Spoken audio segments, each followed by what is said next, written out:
మొట్టమొదటిగా అనుకోకుండా హాస్టల్ విద్యార్థులు, స్కూల్ విద్యార్థులు అయినప్పటికీ నాకు పిలిచి నన్ను సన్మానించినందుకు మీకు అందరికీ మొట్టమొదటి నమస్కారం. ఇప్పుడు పుస్తకాలు చూస్తుంటే నాకు 83, 84 జ్ఞాపకం వస్తుంది. ఇప్పుడు నాగయ్య ఎట్లా నిలబడేవాడు నాకు గుర్తుకొస్తుంది. లేక ఆంజనేయుడు వచ్చి ఎట్లా నిలబడేవాడు అని గుర్తుకొస్తుంది. రాముడు వచ్చి ఎట్లా నిలబడాలి, ఎట్లా నిలబడో అంటే కొన్ని గుర్తుకొస్తున్నాయి. అయితే మీరు నన్ను పిలిచినందుకు కూడా నేను వందనాలు తెలుస్తున్నాను. మీలో కూడా నేను చాలా సంతోషపడుతున్నాను.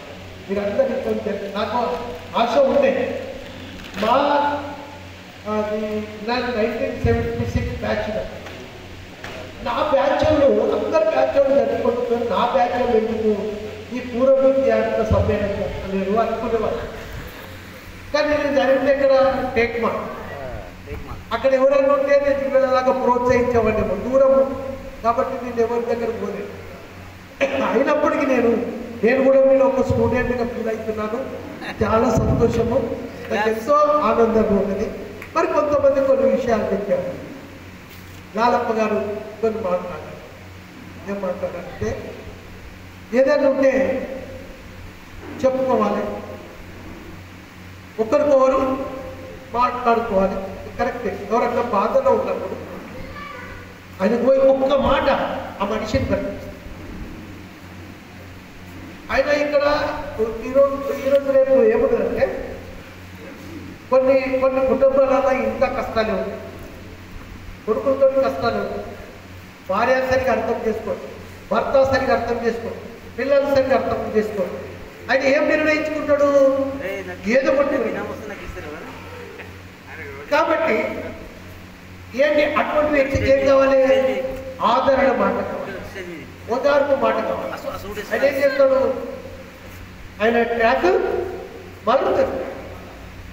అరే నిజంగా కదా నేను ధైర్యం కొట్టుకుంటాను, నేను మార్పు లేకుండా కూడా నా సంపాదనతో నేను బతకాలి కదా అని ఒక ధైర్యం అనేది వస్తుంది. లాలప్ప గారు ఇక్కడ మరి మన పోలీసు గారు మాట్లాడారు. పోలీసు గారు పిల్లలకు నేర్పాలి. దయచేసి మన ధర్మశాస్త్రాలు చెప్తున్నాయి, మనం ఏ విత్తనం వేస్తామో అదే పంట. చెరికేసి దొన్నేసి గోధుమతి. కాబట్టి దయచేసి చిన్నప్పటి నుంచి పిల్లలకు మనము నేర్పే విధానంగా, నడిపించే విధానంగా మనం జాగ్రత్తగా మంచి. చిన్నప్పుడు ఆ పిల్లలు ఏం చేస్తాం, ఎత్తుకొని వాళ్ళ కాళ్ళతోటి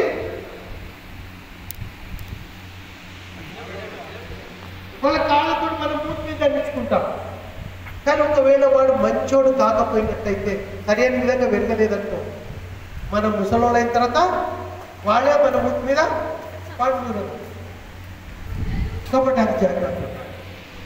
ఇంకోటి మన ఎవరు ప్రొఫెసర్ నాగయ్య గారు మాట్లాడారు. ఇప్పుడు నన్ను 66 సంవత్సరం, 60 పోయి రేపు ఆగస్టులో 66. అయితే ఆయన చెప్పినట్టుగా సైకలాజికల్ మనిషి మనం ఇట్లా చేయి పెట్టుకొని చూస్తే చేయగలవడచ్చు. మీకు అందరికి తెలుసు. ఏదో గోడ బాగు చూస్తుంటే గోడ గదలు పడుతుంది సైకలాజికల్.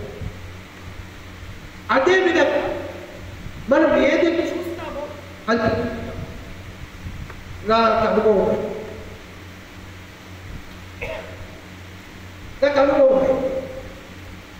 నా పిల్లల్లో ఒకటి కూడా అనుభవం.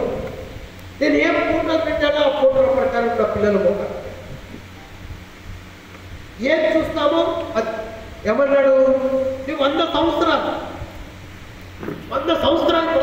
బ్రతాన్ని నువ్వు నిర్ణయించుకో, కంపల్సరీ.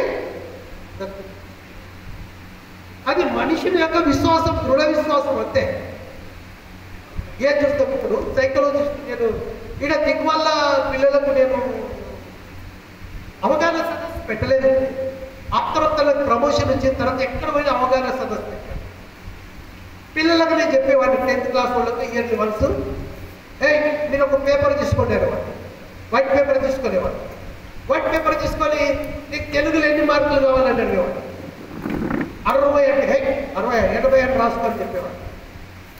దాంట్లో ఏ సబ్జెక్ట్లో నీకు ఎన్ని కావాలో అన్ని రాసుకున్న తర్వాత బాగా చూడవాడు. చూసి నాకు తెలుగులో 80 వచ్చినాయి, ఇంగ్లీష్లో 80 వచ్చినాయి, నాకు 90% వచ్చింది అది బాగా చూసు. అది ఏ గోల్ ఆయన ఉద్దేశం ఏంటంటే ఆయన బ్రతికంతా ఒక గోల్ నిర్ణయించుకున్నాడు, ఒక స్థలం నిర్ణయించుకున్నాడు, పోవాలి. కరెక్ట్ చూసి ఆ స్థలానికి వెళ్ళిపోయినాడు. ఈ 10th క్లాస్ పిల్లలు కూడా అదే చెప్పేవాడిని, మీరు ఏదైతే నిర్ణయించుకుంటారో అన్ని మార్కులు వస్తే చూడండి అనేవాడు. నేను హైదరాబాద్ నుంచి ఏంటి ఆ డ్రామాలో వేసేస్తాను, నామకల్ దాన్ని ఏమంటారు, రవీంద్ర భారతి నుంచి ఆడ యాంకరింగ్ ఎవరైనా చేస్తారో వాళ్ళ గురించి కూడా పిల్లలకి చెప్పారు. వాళ్ళు అదే చెప్పారు, అంటే మనం ఏది ఉద్దేశిస్తామో అది చెప్పారు. కాబట్టి ప్రొఫెసర్ గారు చెప్పినట్టుగా మనము వయసు పెరుగుతుందని భయపడే అవసరం లేదు.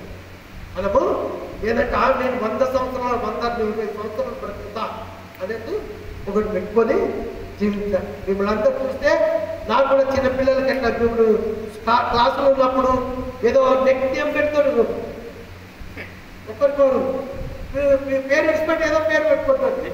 కాబట్టి మా క్లాసులు చెప్పిన పేరు అన్నీ నాకు జ్ఞాపకం వస్తుంది, నా క్లాస్మేట్స్కి అందరికీ జ్ఞాపకం వస్తున్నారు. చాలా సంతోషము. మరి నాకు ఏంటంటే దిగువాల గ్రామము, నేను దిగువాల గ్రామానికి రుణపడి ఉంటా ఎప్పటికీ. ఎందుకంటే నాకు మొట్టమొదటిగా ఉద్యోగం దొరికిన తర్వాత మొట్టమొదటి జాబు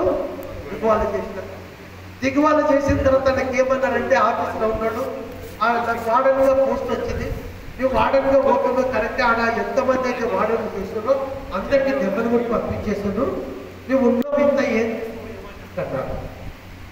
ఆ పిల్లలలో నేను చిన్నగా మా ఆఫీసర్ వచ్చినప్పుడు కూడా పిల్లలు లైన్లో నిలబడి పిల్లలకు అడిగారు వాడకు సార్ ఏడి అంటే లైన్లో నిలబడ్డాను. ఆ చివరికి మళ్ళీ అందరూ ఎండ చూస్తుంటే నేను మళ్ళీ ముందుకు వెళ్ళి మాట్లాడతాను. అయితే దిగువాలు కూడా నన్ను స్టార్టింగ్లో కష్టాలు ఎందుకంటే ఇప్పుడు వెంటనే కానీ బంగారం కానీ బాగా నూరితేనే మెరుపు వస్తుంది, మంటలేసి నూరితేనే దాని షేపింగ్ వస్తుంది, బంగారం లేకపోతే షేపింగ్ వస్తుందా షేపింగ్. అట్లా నాకు దిగువాలు ఆ ఫ్యూచర్లో 7 సంవత్సరాలు 7.5 సంవత్సరాలు తెచ్చిన 35 సంవత్సరాల బ్రతుకు నేర్పింది. 7.5 సంవత్సరాలు దిగువాలు నేను చాలా జ్ఞాపకం చేసుకుంటాను. నా పనులు కూడా అంటే ఇంటర్నేషనల్ లెవెల్ పనులు కూడా అంటే కట్టలు కానీ అన్ని గుణాలు కలిగినటువంటి వ్యక్తులు, కానీ వాళ్ళు కూడా నాకు బ్రతక నేర్పారు. కాబట్టి దిగ్వాన్ని పట్టుకుంటే నేను కృతజ్ఞతలు తెలియజేస్తున్నాను. మీకు అందరూ కూడా నన్ను పిలిచినందుకు మళ్ళొకసారి వందనాలు.